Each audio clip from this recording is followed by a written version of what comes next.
கருத்துரிமைக்காக குரல் எழுப்ப விடுதலை சிறுத்தைகள் நடத்திய மாநாடு விடுதலை சிறுத்தைகளை தடை செய்வதற்கு வழிவகுக்குமேயானால் இது ஒரு வரலாற்று பாய்ச்சலாக அமையும்.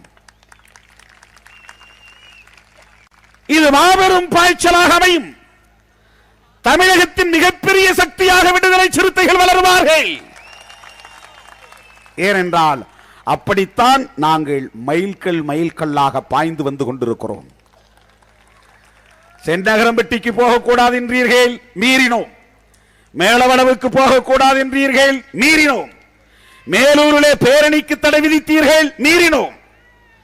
சென்னையிலே பேரணி நடத்த தடை விதித்தீர்கள், மீறினோம்.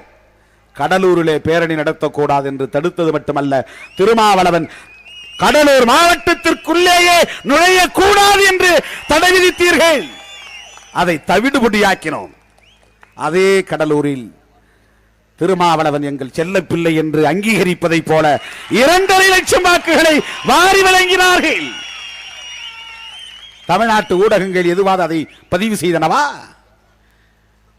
யாராவது ஒரு நடிகன் இவ்வளவு ஓட்டு வாங்கியிருந்தால் இந்திய அளவிலேயே தூக்கி பிடித்திருப்பார்கள்.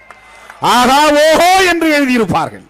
அடடா என்ன வாக்குகள் என்று எழுதியிருப்பார்கள்.